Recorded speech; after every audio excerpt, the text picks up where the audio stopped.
le 16 mars que je fais des entrevues matinales à chaque matin. Rappelez-vous, les dimanches, c'est une journée spéciale.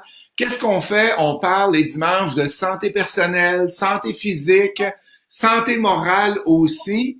Puis aujourd'hui, on va parler de reprendre le contrôle de votre vie financière avec Monsieur Marc Blais. Bonjour Marc. Bonjour Justin, comment ça va?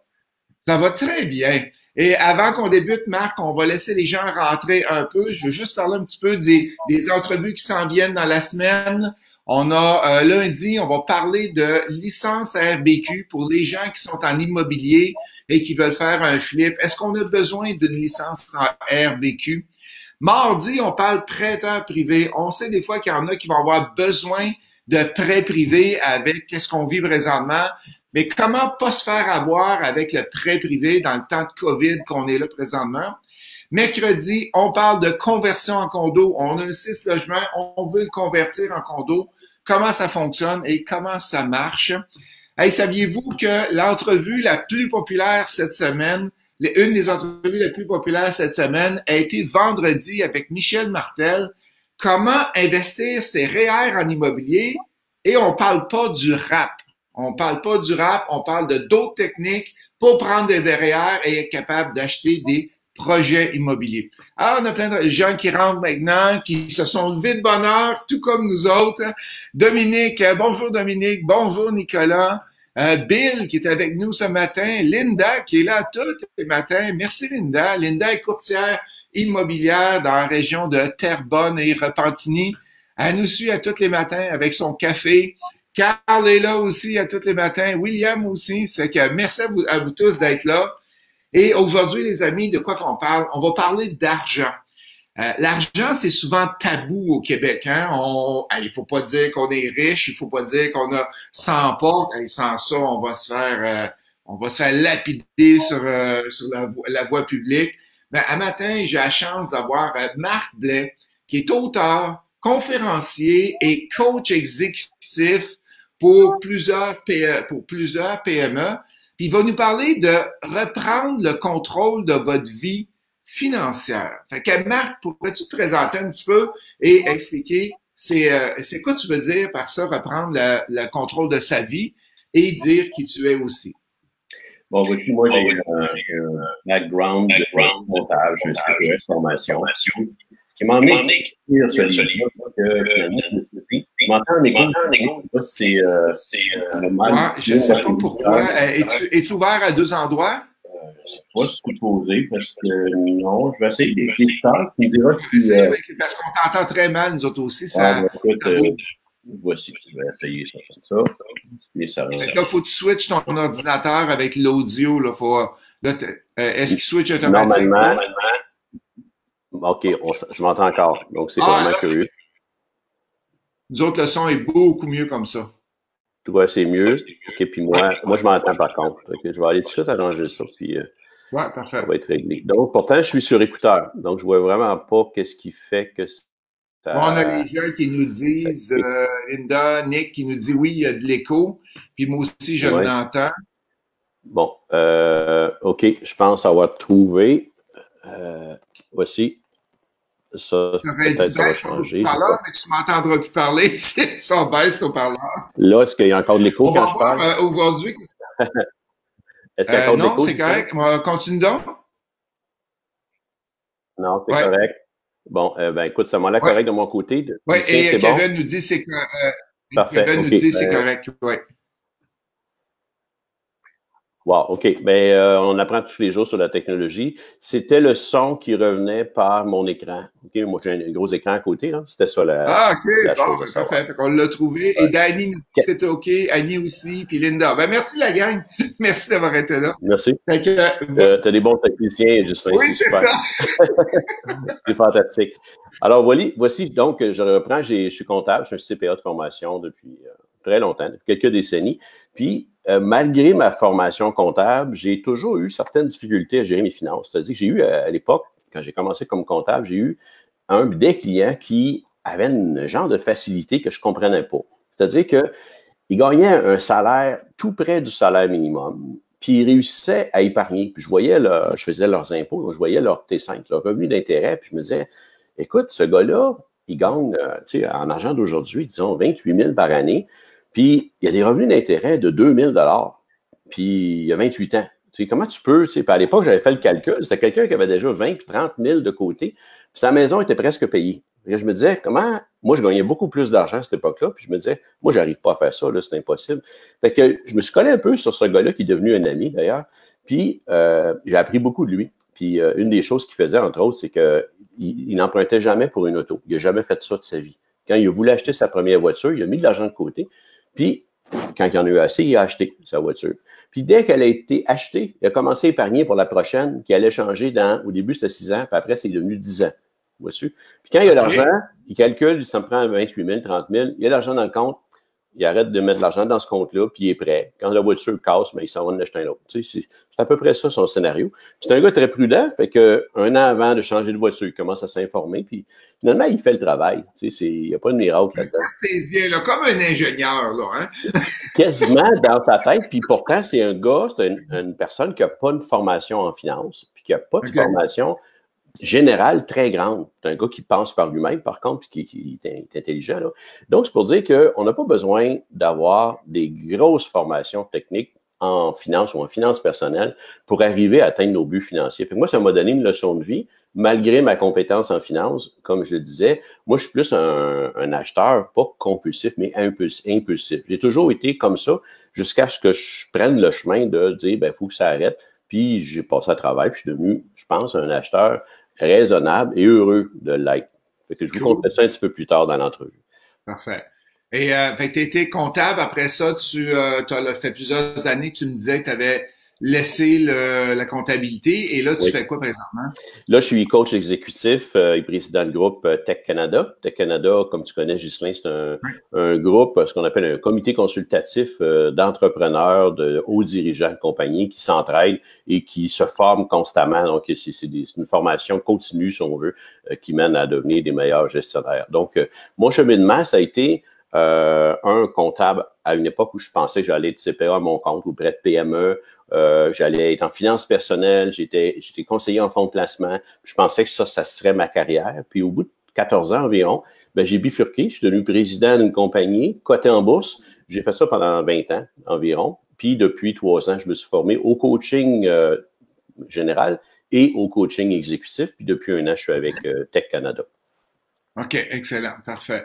Et pourquoi avoir écrit un livre sur reprendre le contrôle de sa vie financière? Quand je l'ai écrit, je me suis dit, tiens, je veux écrire un livre. Je vais écrire un livre technique sur les techniques de finances personnelles parce que je trouvais que ça manquait au monde. Ça manquait aux gens autour de moi. Je voyais, puis je vois encore plein de gens qui ont besoin de mieux gérer leur argent parce que ne pas bien la gérer, ça les rend malheureux. Fait que je me suis dit, tiens, il y a un besoin, je vais faire ça. Puis, pour te conter l'histoire, je sais pas si tu as des enfants, Ghislain, oui. Mais moi, j'ai 2 filles. Puis ma plus jeune je trouvais que c'était ma lectrice type. Fait que j'ai dit, écoute, tu vas lire ce livre-là, s'il te plaît. Elle dit, papa, ça me tente pas. Fait que j'ai été obligé de la payer pour qu'elle lise. Elle lise ma première version. Puis je vais te dire, c'était correct que je la paye parce que c'était lourd à lire. C'était vraiment pas bon, cette première version-là qu'elle a lue. Puis quand elle l'a lu, elle m'a dit, papa, ça m'intéresse pas, puis c'est plate. En plus. J'ai dit, bon, ben, c'est un échec total. Je ne lirai pas ce livre-là. Ben, j'ai tout repris, mais ce fois-là, je l'ai repris par chapitre. OK? Puis j'ai dit, qu'est-ce que tu en penses? Ben, à chaque chapitre, elle disait, ouais, mais là, tu sais, il y a ça, puis il y a ça. Puis je l'ai corrigé, puis jusqu'à ce qu'elle me dise, ouais, là, ça se tient. Fait que ça a été ma première lectrice que j'ai payée, que j'ai dû payer. Puis je suis pas content parce que c'est. Avec quel âge à ce Elle avait à peu près 17 ans à cette époque-là. Okay, j'avais plus que ça. Elle avait 18-19, excuse-moi. Donc, ça te donne un petit peu l'idée. Puis, bon, fait que ça a été mon processus. Puis, heureusement qu'elle était là parce que ça serait resté un livre, mettons, tu sais, d'un comptable à un autre comptable ou d'un planificateur financier à un autre planificateur financier. Puis, c'est pas ça que c'est devenu, finalement, avec la transformation. C'est devenu un guide, un auto-coaching où, chapitre par chapitre, tu dis, ah, OK. Puis, à la fin, j'ai des questions. Je sais pas si tu as remarqué, mais il y a des questions où tu dis, ah ouais, est-ce que j'ai atteint ça? Est-ce que ça, ouais, je pourrais changer telle affaire. Fait que c'est d'auto-réflexion qui dit jamais quoi faire. Hein? Moi, j'aime pas dire aux gens quoi faire. J'aime plutôt que les gens réfléchissent puis ils disent, OK, c'est ça qui me manquait, puis ils vont le chercher. Mais pourquoi les Québécois ont tant de dégoût avec l'argent, ils ont tant peur de l'argent? Et c'est quoi tu vois, toi, de ton côté? J'ai les mêmes réflexes en France, par exemple. OK? Puis dans les mêmes mots, là, tu sais, on n'est pas fait pour avoir de l'argent. Je pense qu'il y a l'aspect religieux qui joue. Je l'ai vu, j'ai travaillé longtemps au Pérou. Moi, j'ai vu au Pérou un petit peu la même affaire. Moins d'ouverture écoute, je réussis, mon chum réussit, c'est le fun. Tu sais, c'est le fun d'être entouré de gens qui réussissent financièrement. Puis parce que si Ghislain réussit puis qu'on est amis, ben indirectement, moi, je trouve qu'on va chercher un de l'autre, même si tu me prêtes jamais d'argent. Le fait que tu sois quelqu'un de succès, ça m'emmène à être meilleur. Je crois à moi, personnellement. Mais la seule explication que je peux trouver, c'est les vieilles données religieuses que l'argent, c'est pas bon. À une période où, tu sais, l'avarice était mal vue. Mais tu sais, si tu veux donner aux gens, là, il faut de l'argent. Puis, moi, j'entends souvent des gens dire, puis c'est une belle excuse, ils disent, si j'avais l'argent, j'en donnerais. OK? Mais ils font jamais l'effort d'en avoir, par exemple. OK? Ou d'en avoir assez, parce que tu es capable de donner 2 piastres. Fait que, tu sais, tu es capable de faire ça si tu n'as pas beaucoup d'argent. Tu es capable de donner 20 piastres si tu en as un petit peu plus. Tu es capable d'en donner 200. Puis si tu bouges, ben un jour, tu vas être capable d'en donner 2000. Tu sais. Fait que je pense qu'il y a une croissance, mais il y a surtout encore un tabou vis-à-vis de l'argent, je te dirais. C'est mal vu d'avoir de l'argent. Tu sais, on peut parler d'aspects de nos vies très intimes, des maladies, notre vie sexuelle, etc. Il ne reste plus grand-chose aujourd'hui. Mais je ne suis pas capable de savoir combien tu gagnes, toi, Ghislain, comment mon voisin gagne. Il ne me dira jamais, il va se fâcher. Non, ça, tu ne sauras pas ça, là. C'est quand même particulier que... Pourtant, ça pourrait être utile de savoir combien tu gagnes, Ghislain, c'est quoi ton patrimoine, puis comment tu as fait. Ça m'intéresse. On n'a pas ça. Marc, tu ne me connais pas beaucoup, mais je fais plusieurs entrevues avec des gens qui veulent investir en immobilier. C'est que je donne du temps gratuitement, des 30 minutes avec les gens qui veulent investir. Puis, je leur pose des questions parce que moi, pour être capable de les guider, j'ai besoin de savoir leur salaire, c'est quoi qu'ils ont de côté, ils ont-ils d'équité sur leur maison. Et j'ai tout le temps je te dirais ça, j'ai tout le temps des espaces blancs que, comment tu gagnes, Paul? 80 000, OK? Puis comment tu as l'argent de côté? Et là, c'est un petit peu, OK? Mais ça veut dire quoi un petit peu? 20 000, 5 000 ou 3 000? 5 millions. Il y en a des fois qui disent 200 000, puis il y en a d'autres qui vont dire 3 000. Mais je suis là pour les aider, je suis là pour les guider. Puis même à ça, j'irais pas dire ça sur la place publique, là. Même à ça, ils ont de la misère à donner les chiffres. Puis moi, j'ai besoin de ces chiffres-là pour leur dire, bon, ben, regarde, tu as 200 000, voici qu'est-ce que tu peux faire. Tu as 3 000, voici qu'est-ce que tu peux faire. Puis je le vois, moi aussi, dans ma business, que les gens ont peur de donner leur revenu là-dessus. Écoute, j'avais la même difficulté comme CPA, comme comptable. Je faisais les impôts, donc à un moment donné, tu vois les choses, là. Puis, tu as un compte là, oui, OK. Puis, tu sais, je déduisais qu'il y avait 5 000 à Banque nationale, par exemple, à cause des revenus d'intérêt. Mais si je disais, puis, tu regardes ton bilan, tu as combien là, il n'est gêné. Tu sais, on est un peu, les comptables, on est un peu comme des médecins. Tu vois la personne, tu vois à peu près l'ensemble de la personne pour comprendre, pour pouvoir le conseiller, un peu comme tu viens de dire. Puis même là, il y avait des résistances. Au bout de quelques années, je découvrais qu'il y avait un autre compte, qu'il y avait une autre affaire. Parce que des fois, tu ne sais pas s'il y a des REER du passé, tu ne sais pas s'il y a un 100 000 à quelque part, parce que tu n'as pas vu passer le feuillet d'information. Fait que ça reste caché. Je pense pas que ça soit une peur d'être volé ou un truc comme ça. Ça pourrait se justifier pour des raisons de sécurité, mais c'est plutôt, je te dirais, une gêne de réussir, peut-être à un certain point. Oui, vas-y. C'est très dommage, parce que à la fin, si tu réussis, tu peux contribuer au succès des autres. C'est là qu'on peut se casser un peu le trend de, ben là, tu sais, pas plus que, puis là, à partir de quel moment, okay, de combien de richesses que tu n'es plus bon, tu sais, que tu es comme, c'est trop, là, tu sais. Mais ça n'existe pas, parce que si tu en as trop, tu en donneras ou tu aideras tes amis. OK? C'est quand même, ça prend on le voit là, on est dans une période difficile, une période de crise. Ceux qui ont un peu de ressources, on n'a pas besoin d'avoir énormément de ressources, mais ceux qui ont un petit peu de ressources, ils disent, ben, j'ai un 10 000 à la banque. Ben, au pire, je vais piger là-dedans, puis je vais survivre, je vais faire mon épicerie. Moi, qui de sortir, puis voilà. travailler avec les REER. J'ai, pour les gens qui nous écoutent présentement et qui veulent avoir accès aux entrevues à chaque matin, n'oubliez pas d'aller cliquer sur j'aime sur ImoFacile, sur la page ImoFacile, vous allez avoir accès à toutes les vidéos, pas les vidéos, mais les entrevues que je fais chaque matin à 8 heures. Et pour les gens qui aiment nos entrevues, cliquez sur j'aime, des petits cœurs pour envoyer à Marc. Et allez-y avec vos questions. Si vous avez des questions aujourd'hui que vous voulez poser à Marc, c'est le temps. On va prendre les questions. On a plusieurs gens qui sont rentrés. Marc, Martine, Jean-Armand, Gérard, Kevin, Jack qui est là chaque matin avec nous autres qui sont rentrés. Ma prochaine question, Marc, est-ce que c'est compliqué de gérer l'argent? Est-ce que c'est compliqué? C'est vraiment pas compliqué. C'est vraiment pas compliqué. Puis, ce que moi, j'ai remarqué, c'est que ce qui nuit à beaucoup de gens, c'est que plusieurs pensent que, un, c'est compliqué. Deux, il y a un élément panique qui rentre en ligne de compte, c'est qu'on a l'impression qu'il faut être bon d'un chiffre pour faire son budget, pour gérer son argent. Puis, en réalité, ce qu'on a besoin, c'est une intelligence extrêmement moyenne, je te dirais, même faible, parce qu'on a juste besoin de savoir additionner, soustraire. Puis si on n'est pas sûr, on a une petite calculatrice à côté. Ce qui bloque les gens souvent, c'est un genre de peur panique des chiffres, mais surtout des colonnes de chiffres. Fait qu'on a l'impression que si on gère notre argent, ça va falloir faire des colonnes, là, ça va être incroyable. Là, on va venir mailer. Puis tu n'as pas besoin de faire de colonnes. Tu sais, moi, j'ai écrit ce livre-là, puis il n'y en a pas de colonnes de chiffres là-dedans. Et je pense qu'il y a peut-être une couple de chiffres pour montrer, faire des liens, mais je me rappelle pas d'avoir fait un tableau de chiffres. Là, il y en avait, je les ai enlevés quand j'ai révisé mon livre, justement pour pas faire peur aux gens, puis justement parce que c'est pas nécessaire. Fait que dans le fond, tu peux faire un budget sur un papier, là, tu peux partir d'une feuille de même, puis faire ton budget, puis tu vas avoir déjà une bonne idée de ce qui arrive avec ton argent pour l'année. Ça peut être aussi simple que ça. Il y a aussi des petites applications qui existent qui permettent de calculer tes dépenses. Une des premières étapes, je dirais, quand tu sais pas trop où tu es rendu, puis tu veux, ça se peut que des gens nous écoutent puis ils disent, ben là, je fais ça comment? Je pars de où, là? Ben, la première chose, c'est de regarder qu'est-ce que tu fais avec ton argent pendant une semaine.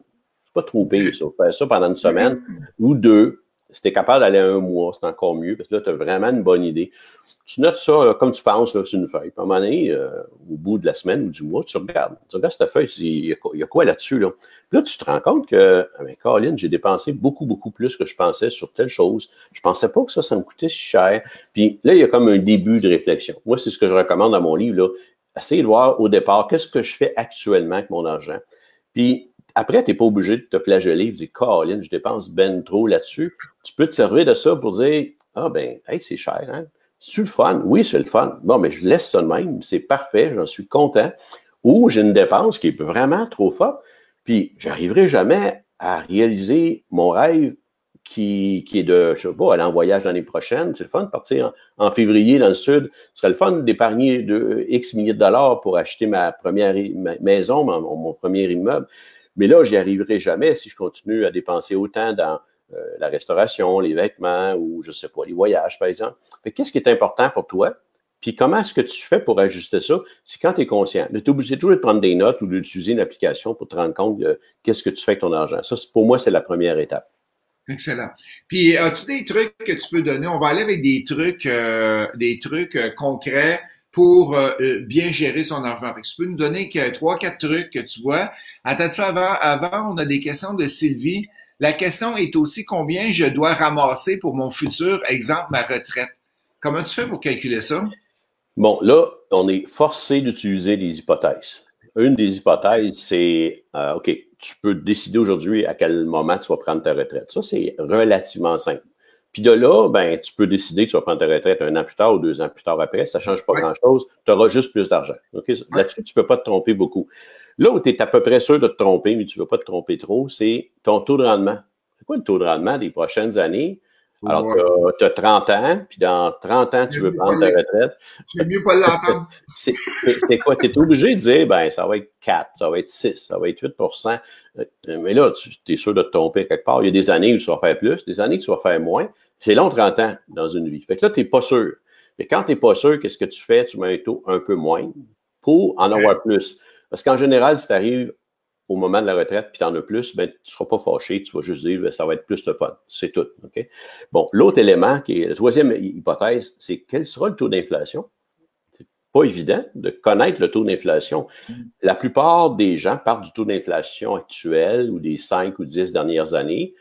Mais l'économie est beaucoup plus cyclique que ça. On parle de longs cycles, des longs cycles où, au cours desquels, surtout si on parle d'un objectif de retraite, on parle dans certains cas dans 10 ans, dans d'autres cas dans 30 ans d'aujourd'hui. Là, on parle en fait, moi je parle de cycles selon certains modèles économiques. On parle de 2 cycles, peut-être 3 des fois, qu'on traverse. Il y a des cycles qui sont inflationnistes, d'autres qui ne sont pas, d'autres qui sont déflationnistes jusqu'à un certain point. Mais comment on fait? Ben, on est obligé de faire une moyenne de ce qu'on pense qu'il va être. Puis, tu sais, aujourd'hui, je serais porté à faire du 4 peut-être, parce que là, je pense qu'on va dans une période d'inflation.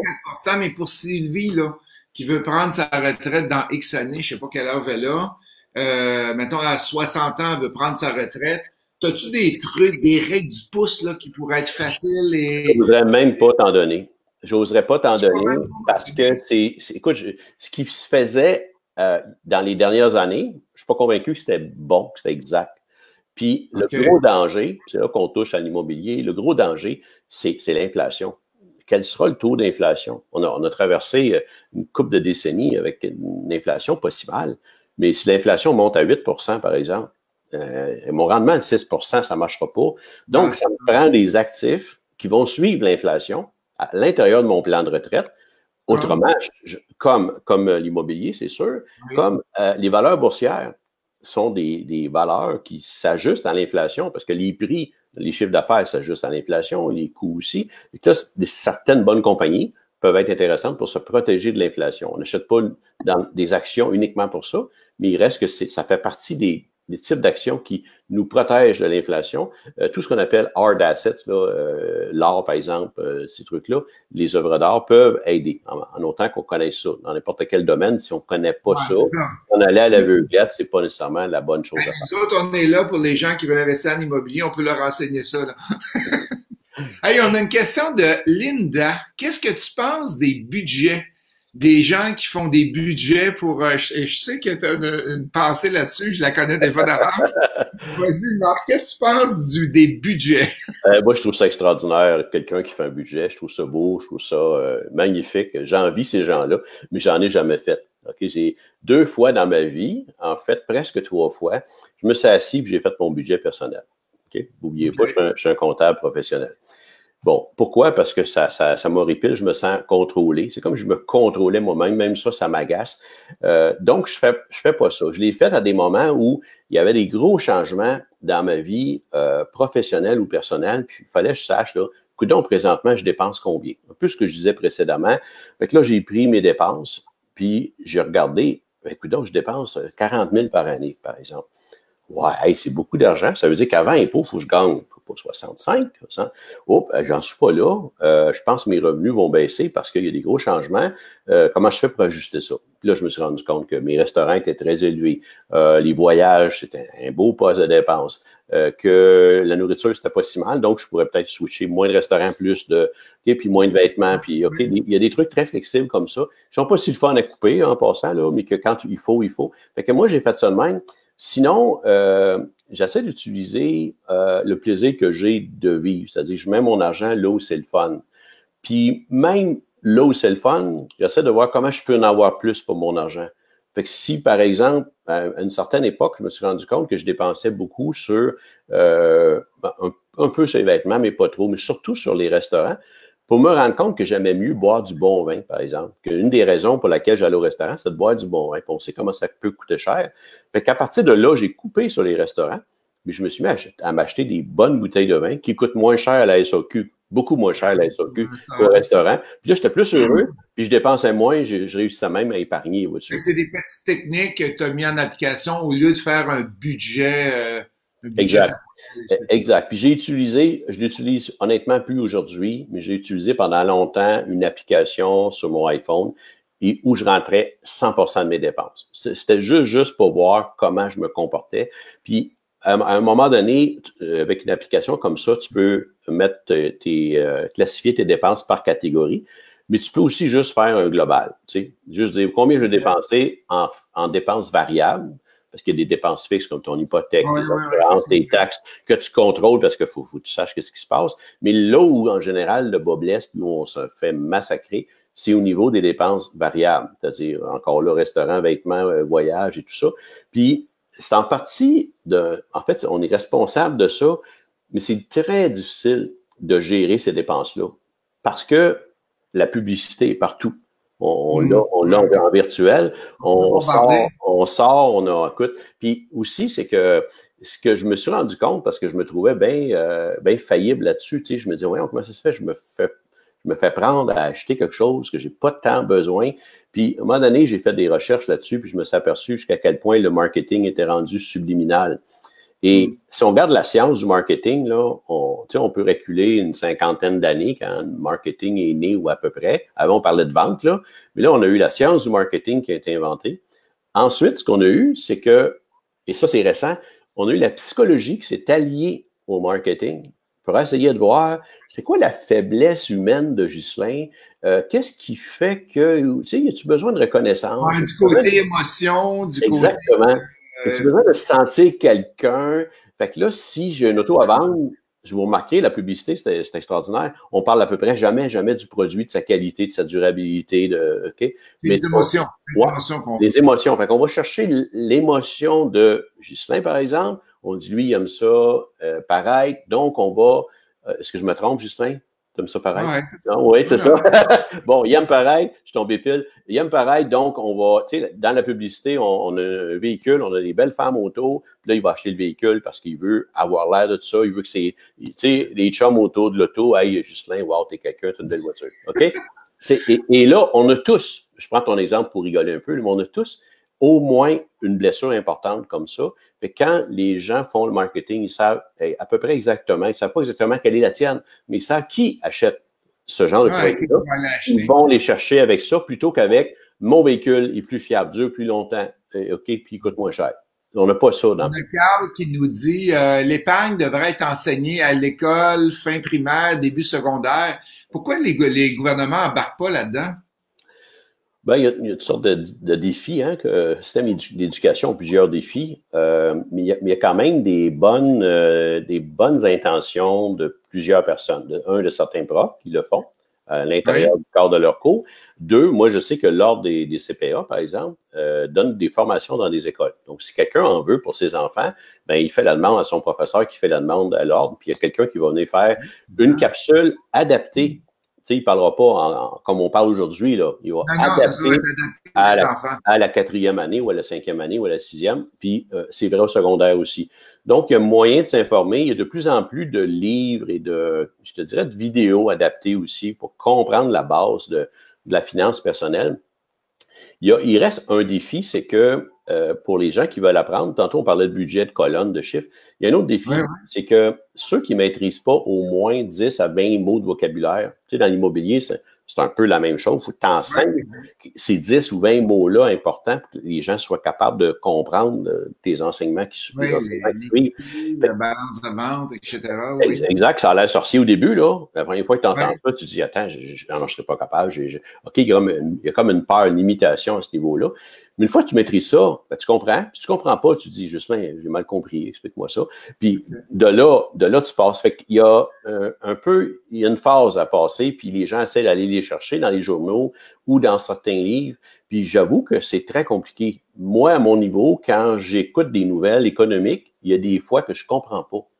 Fait que si le lecteur moyen ne comprend pas, ben il va se sentir mal, puis il va dire, c'est pas fait pour moi, la finance, là. Je m'invite là-dessus. Pour moi, on débarque ça. Alors qu'en pratique, excuse-moi de te couper, en pratique, là, le contrôle de sa vie financière, c'est le contrôle de sa vie. Parce que l'argent, là, c'est un moyen pour se réaliser. Ça serait peut-être le fun que l'argent n'existe plus, là, mais là, elle existe. Puis ça fait partie des outils qu'on a besoin. Tu pas, faut que tu aies ça dans ta vie. Sans ça, tu peux pas vivre. On a Isabelle qui nous dit les cartes de crédit font des analyses maintenant, ça fait réfléchir quand tu regardes ta carte. On a Nathalie qui nous dit, Nathalie Brisson, salut Nathalie, qui nous dit j'étais tellement insécure financièrement avant de suivre les formations Mots Facile. Le PX a changé ma perception. Depuis, je suis mes finances avec des tableaux pour comprendre où va mon argent. Merci Nathalie. On a Gérard Caillouette qui te dit salut Yves. On a Carl Bessette, OK, qui dit fin du primaire et secondaire pour les formations pour les étudiants. François qui nous dit bon matin, bon matin. Nathalie qui dit je vais lire ce livre avec plaisir. Merci de nous le faire connaître. Et à la fin, tantôt, on va donner l'adresse, mais je pourrais peut-être la donner tout de suite. L'adresse courriel, c'est marc-blais.com. Pendant ce temps-là, Ghislain, je peux répondre à Nathalie qui parlait des cartes de crédit. Il y a je connais deux types de personnes. Il y en a qui payent tout avec leur carte de crédit, le plus possible avec leur carte de crédit, puis qui payent le solde à la fin du mois vraiment religieusement. Okay? Ça peut être une très belle pratique. Il y en a d'autres comme moi, puis je prends mon exemple parce que je pense qu'il est doublement intéressant du fait que j'ai une compétence en finance, mais je résiste mal à l'idée qu'une carte de crédit, pour moi, c'est un truc virtuel, que le compte arrive jamais. J'ai comme une perception non tangible. Il y a des études qui ont été faites qui démontrent qu'il y a un certain pourcentage de la population qui ne fait pas le lien entre la douleur de payer. Alors, si je fais un chèque à IMO Facile, ben, j'ai une douleur, je m'attends à un rendement supérieur pour prendre une décision qui est logique, qui est agréable. Okay? Okay. Avec la carte de crédit, moi, je ne sens pas, et plusieurs qui nous écoutent sont sûrement comme ça, je ne sens pas la douleur de sortir 100 $ au restaurant. Puis quand l'état de compte arrive, je fais, attends, il y a une erreur ici, ça se peut pas que ce compte-là soit à 3000 $. Vois-tu? Pourtant, je sais compter. Ben, c'est ça, parce que, puis là, en plus, maintenant, ils viennent d'augmenter à 250 $ le check sur la machine. Ouais, là. Exact. Tu ne vois plus passer, là, c'est que... Moi, par contre, quand je le fais en débit, OK, ça va. Là, je sens que je suis en train de dépenser 250 $, puis ça va faire mal dans le compte de banque. Quand je paye en argent, j'ai été des années à payer en argent uniquement, puis le débit fait la même chose que l'argent pour moi, donc de plus en plus, j'utilise le débit. Alors, c'est juste pour dire que si vous avez de la difficulté, tu me parlais de trucs tantôt, là, ce truc-là, moi, a changé ma vie. Juste ça, là, ça a changé ma vie parce que je ressens la douleur. La carte de crédit, maintenant, je l'utilise uniquement, soit quand j'ai pas le choix ou pour des fins d'affaires. J'achète un billet d'avion, OK, là, c'est sûr, je l'utilise, sinon, je ne l'utilise pas. Ouais, c'est ça. Puis moi, qu'est-ce que je fais? J'étais encore de l'ancienne génération. Regarde mes cheveux, gris. T'as vu les miens? Regarde, c'est ça.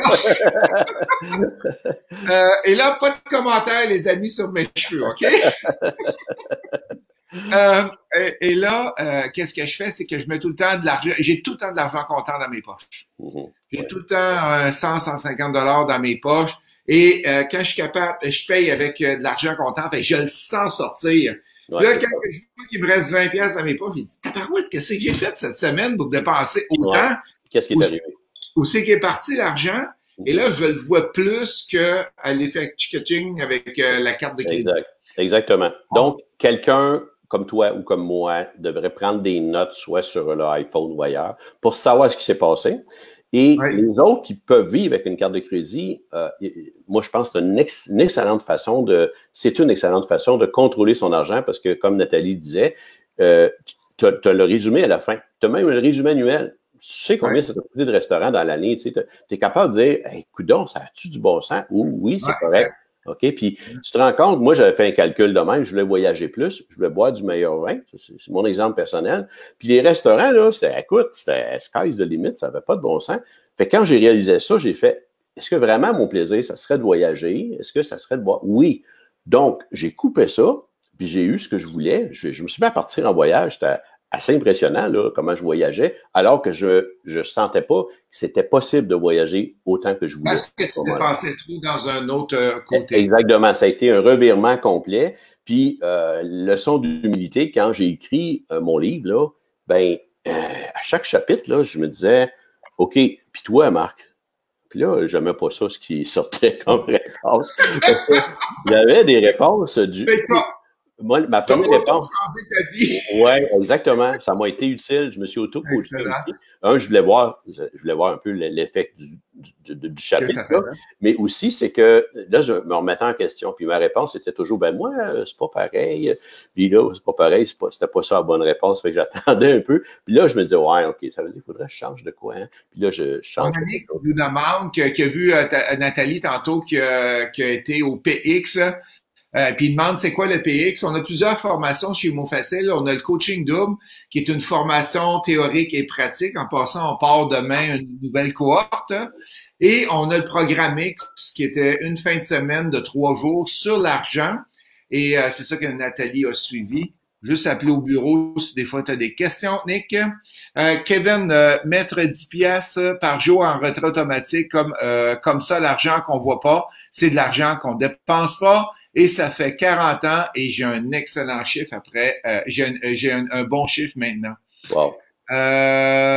Frédéric Labelle qui dit « Salut Daniel, on a Nathalie, tellement d'accord avec toi. Mon fils a eu un cours en secondaire 5.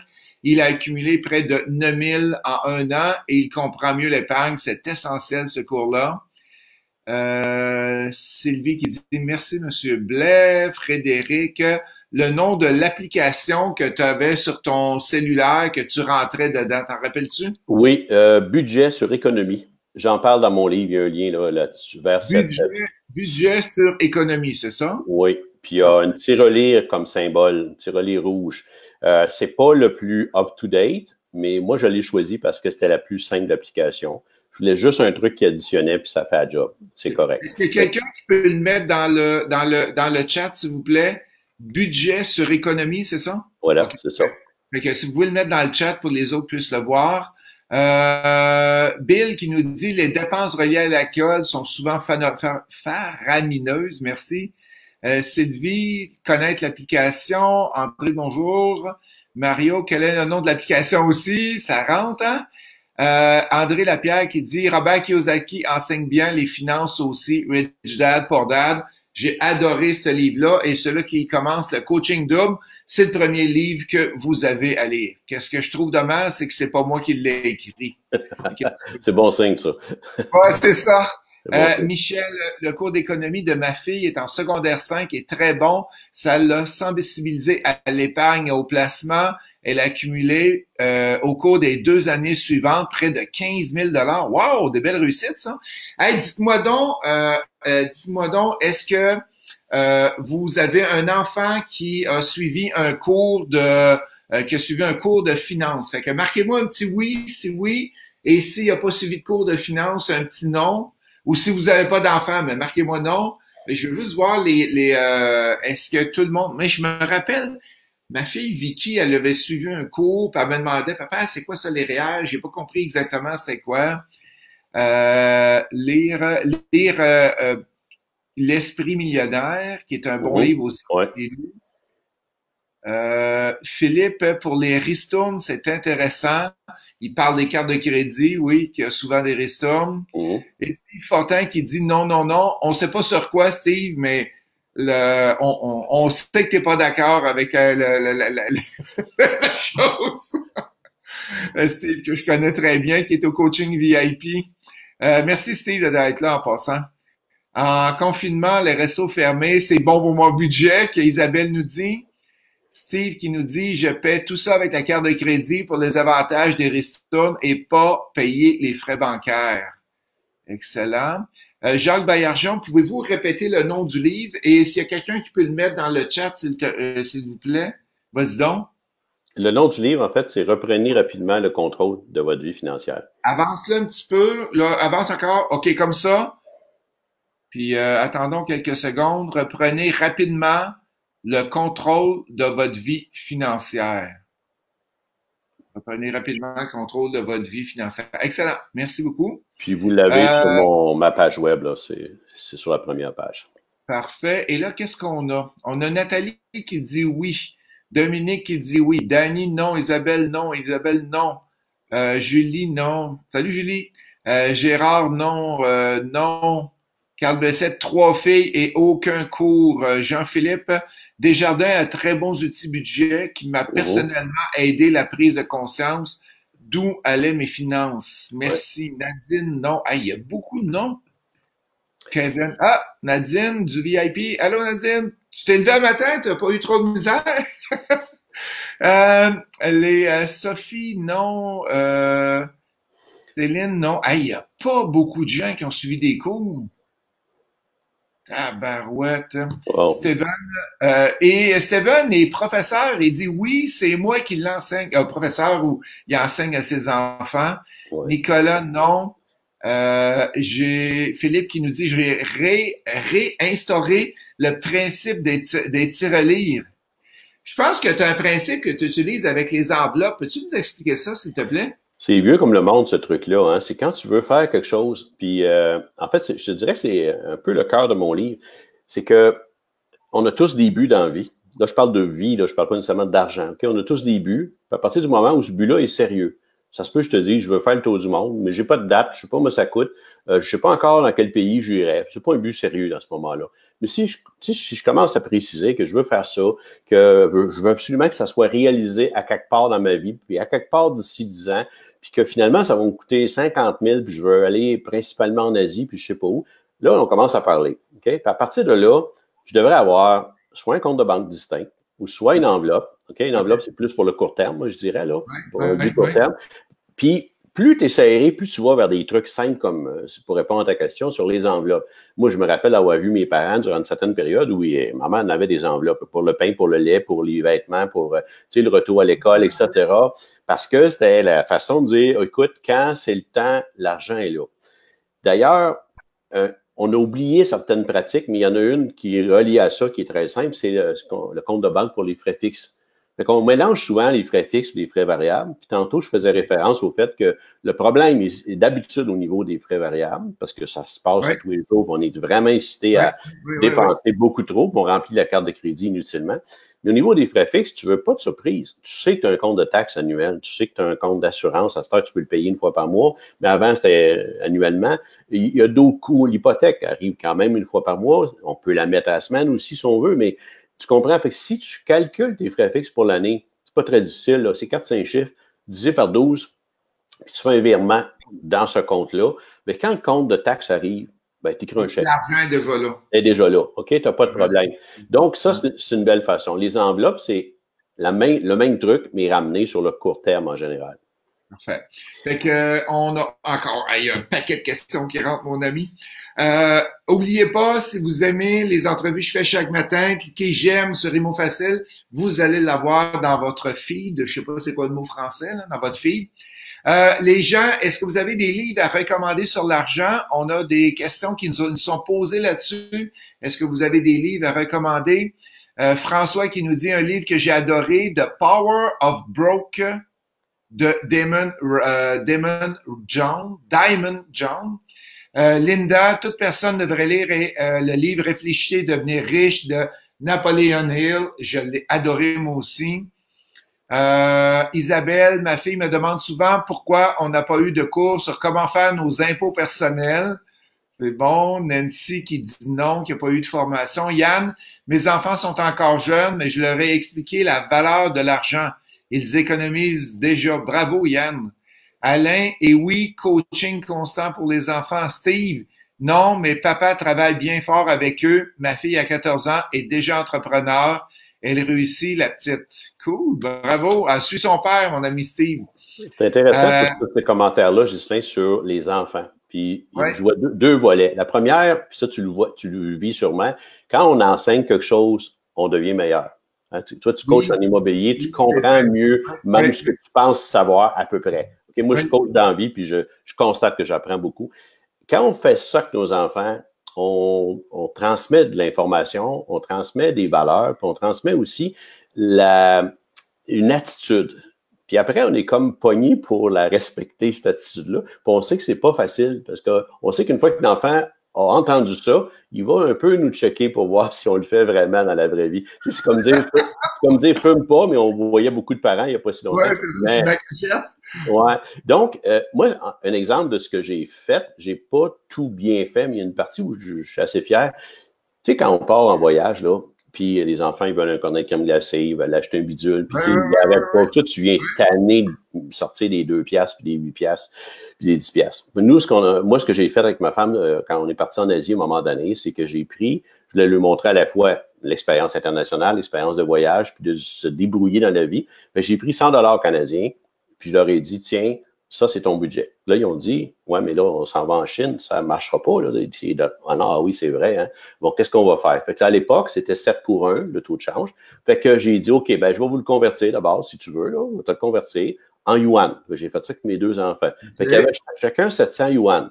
Là, après, ils ont dit, comment on va faire pour calculer? Ben, c'est 7 pour 1. Ouais, mais là, on n'a pas de calculatrice, on ne sait pas. Ben là, il faudra vous trouver peut-être une calculatrice, je ne sais pas. Fait que c'est eux autres qui ont trouvé leur solution. Puis, ils ont dit, ouais, mais quand on n'aura plus, on va faire quoi? Ben là, j'ai dit, ben, vous allez faire comme moi quand j'en ai plus. Moi, quand j'en ai plus. J'arrête là, c'est tout, il n'y en a plus. Ouais, mais là, ça serait plate d'en manquer avant la fin, puis avoir des belles choses qu'on va acheter et qu'on veut ramener. Ouais, c'est vrai, ça serait bien, bien plate. Mais tu sais, moi, c'est un peu pareil, hein, si j'en manque, je ne pourrais pas non plus. Fait que, là, ça cogitait. Fait que ça les a appris à, c'est quoi un budget? C'est ça un budget, c'est que tu en as, mais tu n'en as plus à un moment donné. Si tu n'as pas mis l'argent aux bonnes places, puis tu ne sais pas, c'est à la fin du voyage, tu vas trouver quelque chose d'extraordinaire à acheter. Fait que ça leur a fait vivre l'expérience. Fait que souvent, tu sais, puis on peut commencer assez jeune, ça, tout en supervisant. On ne veut pas que nos enfants perdent leur argent. Mais, tu sais, si, OK, ben, je vais t'acheter un bicycle, ben, voici tant d'argent pour un bicycle. Voici tant d'argent pour un cadeau. Maintenant, on va aller magasiner. Fait que là, ils sont là, puis ils commencent à raisonner, à voir le prix des choses, à se demander s'ils sont pas mieux avec 2 moins chers qu'un cher. Puis, écoute, ça, c'est la plus belle éducation parce que le travail se fait par eux-mêmes, avec leurs propres valeurs, avec leurs propres idées. Puis c'est magique. Et ils font des erreurs. C'est ça, on fait des erreurs, nous aussi. Donc, ils font leurs erreurs, ils apprennent de ça. Excellent. On a Kevin qui nous dit « Reprenez rapidement le contrôle de votre vie financière », un livre à suivre. Annie qui dit qu'elle a 2 enfants et non aucune formation. Hélène qui révèle son âge un petit peu, elle dit « Oui, je me souviens des enveloppes ». Philippe qui dit « Teddy, t'as instauré, et oui, ça fait un peu comme McDonald's avec leurs jouets pour attirer les enfants. » Mais pourquoi pas Père pauvre, Père riche de Nicolas. Nathalie qui disait, mon fils Alice disait qu'il faut de l'argent pour payer ses dettes, pour planifier sa retraite, et il faut se payer la traite. OK, un petit jeu de mots. Carole qui dit, nous sommes en modèle pour nos enfants exactement.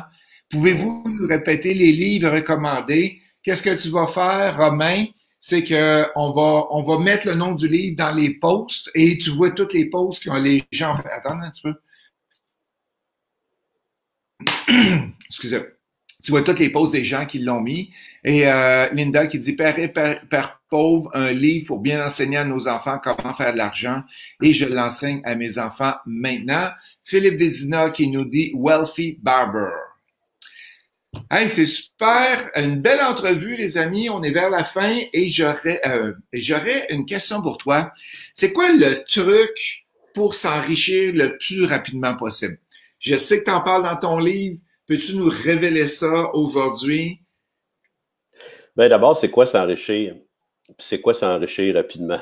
Ça, c'est 2 bonnes questions. Qu'est-ce qui est important pour moi? Ça, c'est la première question à se poser. OK, parfait.